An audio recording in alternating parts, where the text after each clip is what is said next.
హృదయపూర్వకంగా నమస్కారం. మొదటిసారి అత్యంత రాష్ట్రంలోని ఒక వినూత్నమైనటువంటి రాజకీయాల పట్ల అవగాహన ఉన్నటువంటి బొబ్బులి లాంటి ఒక కాన్స్టిట్యున్సీకి రాజకీయంగా ఎంతో పరిణతి చెందిన ఇక్కడ ఉన్నటువంటి ప్రతి ప్రజలకి కూడా మొదటిసారిగా నేను ఇక్కడ అడుగు పెట్టినప్పుడు నాకు ఇచ్చినటువంటి అపూర్వ స్వాగతానికి మీ అందరికీ కూడా పాదాభివందనం చేసుకుంటున్నా. నిజంగా ఒక అంబేద్కర్ వాదిగా రాష్ట్ర వ్యాప్తంగా 76 సంవత్సరాల నుంచి స్వతంత్రం వచ్చిన దగ్గర నుంచి ఎస్సీల మీద, ఎస్టీల మీద, బీసీల మీద, మైనారిటీల మీద, బడుగు బలహీన వర్గాల మీద, అగ్రవర్ణాల్లో ఉన్న నిరుపేదల మీద జరుగుతున్నటువంటి దాడులను ప్రశ్నించడానికి ఒక్క రాజకీయ పార్టీ కూడా ఈ రోజు ఈ రాష్ట్రంలో ఏర్పాటు కాలేదు. ఈ రోజు వరకు కూడా బానిసలుగా బతుకుతున్న మనం, ఈ రోజు వరకు కూడా కూలి లేకపోతే రెండో రోజు బతుకు లేని మనం ఈ రోజు రాజ్యాధికారం లేక ఒక 40 సంవత్సరాలు ఒక రాజకీయ పార్టీని, 20 సంవత్సరాలు ఒక రాజకీయ పార్టీని, 10 సంవత్సరాలు ఇంకొక రాజకీయ పార్టీని జెండాలు మోసే కూలీలుగానే మిగిలిపోతున్నటువంటి ఇలాంటి రోజుల్లో బడుగు బలహీన వర్గాల కోసం అంబేద్కర్ వాదిగా జై భీమ్రావ్ భారత్ పార్టీ అంటూ నిజమైనటువంటి పేద బడుగు బలహీన వర్గాలకి ఒక ఆశాజ్యోతిగా నిలబడినటువంటి పార్టీ ఈ రోజు బొబ్బులిలో పురుడు పోసుకున్నందుకు పేద ప్రజలందరూ కూడా హర్షాభిరేకాలు వ్యతిరేకించాలని, ఆదరించాలని మిమ్మల్ని అందరినీ కూడా మనస్ఫూర్తిగా కోరుతున్నాను సోదరులారా. ఈరోజు అత్యంత రాజకీయంగా చైతన్యం కలిగినటువంటి విజయనగరం జిల్లాలో, అలాంటి విజయనగరం జిల్లాలో మరి అత్యంత రాజకీయంగా పరిణతి చెందినటువంటి బొబ్బిలి కాన్స్టిట్యున్సీలో ఈరోజు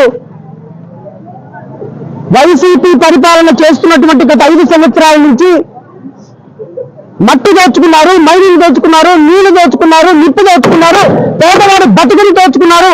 ఈ రోజు మళ్ళీ ఏ ముఖం పెట్టుకొని ఈ రాష్ట్రంలో ఈ కాన్స్టిట్యున్సీలో ఓటు అడగడానికి వస్తున్నారు అని జై భీమ్రావ్ భారత పార్టీ ఇక్కడ ఉన్నటువంటి చిన్న వెంకటప్పలని ఆయన్ని ప్రశ్నిస్తుంది. మీరు ఈ రోజు ఈ రాష్ట్రంలో కోటాను కోట్ల రూపాయల ప్రజల సొమ్ములు దోచుకొని మరలా అలాంటి సొమ్ములు ప్రజల మీద పెట్టుబడిగా పెట్టి మరలా ఇక్కడ ఎమ్మెల్యేలుగా గెలవాలనుకుంటున్నారా? బడుగు బలహీన వర్గాల రక్తాన్ని పీల్చాలనుకుంటున్నారా? అమాయకుల్ని దోచుకొని వాళ్ళ దగ్గర నుంచి దాచుకున్న డబ్బుతో మరలా ఎమ్మెల్యేలుగా గెలిచి మరలా రాష్ట్రంలో నిలబడాలనుకుంటున్నారా? కాబట్టి గుర్తుపెట్టుకో, వైఎస్ఆర్ కాంగ్రెస్ పార్టీ నాయకులకు చెప్తున్నాం, రాష్ట్రంలో జరిగే ప్రతి దళిత బహుజన కులాల మీద దాడిని ప్రశ్నించడానికి ఈ రోజు ఇక్కడ ఎమ్మెల్యే అభ్యర్థిగా వచ్చిన నాయుడు ఉన్నాడు. మాకు ఈ రోజు ఈ నాయుడు 1,50,00,000 మంది దళిత బిడ్డలు, బహుజన బిడ్డలు మీ వెనుక ఉన్నారు అని నేనైతే ఈ రోజు నొక్కి వక్కానిస్తున్నా. ఈ రోజు నా పక్కనే ఉంది నా సోదరి, నా పక్కనే ఉన్నటువంటి నా రాజ్యం కాన్స్టిట్యున్సీ నుంచి పోటీ చేస్తుంది, పార్వతీపురం కాన్స్టిట్యున్సీ నుంచి పోటీ చేస్తుంది. ఇలాంటి జ్యోతి సోదరిని ప్రతి ఒక్కళ్ళు కూడా విజయనగరం జిల్లా నుంచి, మా విజయనగరం జిల్లా నుంచి ఎంపీ గారు పోటీ చేస్తున్నారు, అరుణ్ గారు.